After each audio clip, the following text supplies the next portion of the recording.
Surendranath college, আর সেখানেই মিলল ধারালো সব অস্ত্র, বড় বড় দা। সুরেন্দ্রনাথ কলেজে এত ধারালো অস্ত্রের প্রয়োজন হলো কেন?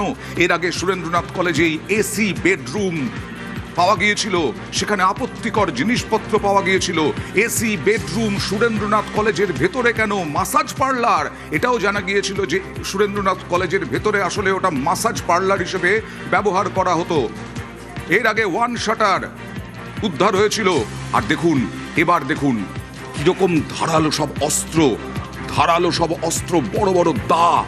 সরাসরি চলে যাবো প্রতিনিধি রওনাকের কাছে। রওনাক, এর আগে ওয়ান শাটার, তার আগে এসি বেডরুম, মাসাজ পার্লার, এবার এই ধারালো অস্ত্রগুলো কোথা থেকে উদ্ধার হলো? দেখো, একেবারেই আগেই তুমি জানো দেবাশিস বন্দ্যোপাধ্যায় এবং শিবাশিস বন্দ্যোপাধ্যায়ের নেতৃত্বে যেভাবে সুরেন্দ্রনাথ কলেজে প্রায় 8 থেকে 9টি রুম বন্ধ অবস্থায় ছিল, সেই রুমগুলি কিন্তু একে একে খোলা হচ্ছিল। আমরা দেখেছিলাম যখন কমন রুম খোলা হয় সেখান থেকে একটি একেবারে ইন্ডিয়ান মেড ওয়ান শাটার পিস্তল উদ্ধার হয়, এবং আজ সেরকমই একটি রুম যেটা দীর্ঘদিন ধরে বন্ধ অবস্থায় ছিল, এনসিসি এবং ইকো ক্লাব রুম, সেই রুমটি প্রিন্সিপালের উপস্থিতিতে ছাত্ররা খুলতে যায় এবং রুম খুলতেই কার্যত অবাক কাণ্ড। বড় বড় যে তলোয়ার থেকে শুরু করে দা, অর্থাৎ যে শার্প ওয়েপন, সে শার্প ওয়েপন সেই রুমের ভেতর থেকেই কিন্তু উদ্ধার হয়েছে। কি ক্ষেত্রে এগুলো ব্যবহার করা হতো এই নিয়েই কিন্তু প্রশ্ন উঠছে। কারণ তুমি যেটা বললে, এর আগে একেবারে দেখা গেছে কলেজের 5 তলায় 2টি বেডরুম, তারপরে দেখা গেছে কমন রুম থেকে উদ্ধার হচ্ছে আগ্নেয়াস্ত্র এবং আপত্তিকর জিনিস। সেক্ষেত্রে কলেজের মধ্যে কি চলতো? কারণ এই দেবাশিস বন্দ্যোপাধ্যায় ওরফে কানকাটা দেবু, তার দীর্ঘদিনের যে এই দাপট, তাহলে এই দাপটের ক্ষেত্রে যে অভিযোগটা আসছিল দীর্ঘদিন ধরে এই কলেজকেই ব্যবহার করা হতো অসামাজিক কার্যকলাপের ক্ষেত্রে। কারণ যে ইউনিয়ন রুমে যখন প্রথমেই টাকা উদ্ধার হয়, দেখা যায় সেই ইউনিয়ন রুমের ভেতরেই রয়েছে একেবারে উত্তর কলকাতা তৃণমূল কংগ্রেসের প্রচারের সমস্ত সামগ্রী। এবং শুধু তাই নয়, কলেজের যে ব্যবহৃত স্টোর রুম, সেখানেও ছিল তৃণমূল কংগ্রেসের পতাকা থেকে শুরু করে ব্যানার।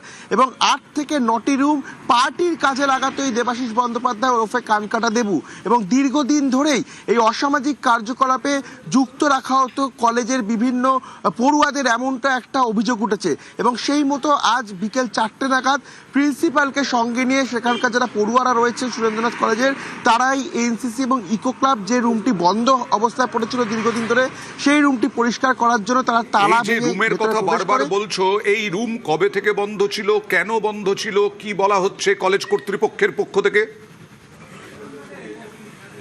দেখো, আগেই আমরা জেনেছি কলেজ কর্তৃপক্ষ তরফ থেকে বলা হয়েছিল এরকম 7 থেকে 8টি রুম যেগুলি এই দেবাশিস বন্দ্যোপাধ্যায় এবং শিবাশিস বন্দ্যোপাধ্যায় বন্ধ করে রেখেছিলেন, এবং তার চাবিও তাদের কাছে ছিল। এর আগেও তোমার মনে থাকবে যেখান থেকে টাকা উদ্ধার হয়েছিল সেই রুমের চাবিও কিন্তু এই দেবাশিস বন্দ্যোপাধ্যায় অর্থাৎ গভর্নিং বডির কাছেই ছিল। এইরকমই একটি রুম এই ইকো ক্লাব রুম, এটারও কিন্তু চাবি তাদের কাছেই ছিল। দীর্ঘদিন ধরে তারা তালা দিয়ে রেখেছিলেন, সেখানে প্রবেশ করতে দেওয়া হতো না কাউকে।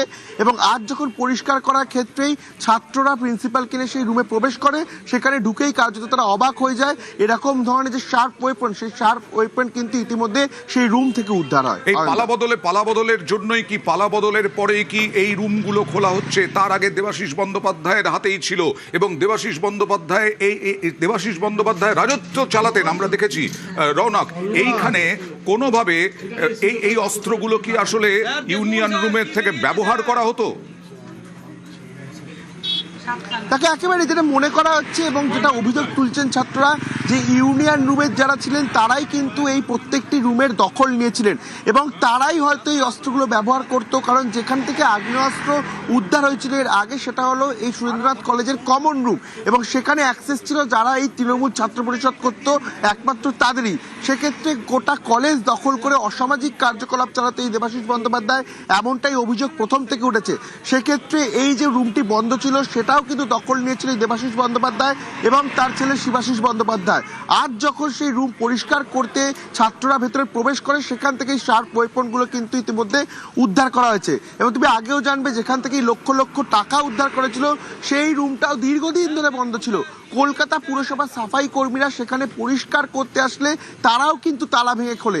অর্থাৎ বাবা এবং ছেলের দুজনের কি দাপট এই সুরেন্দ্রনাথ কলেজে। দেবাশিস বন্দ্যোপাধ্যায় কানকাটা দেবু, শিবাশিস বন্দ্যোপাধ্যায় তার ছেলে।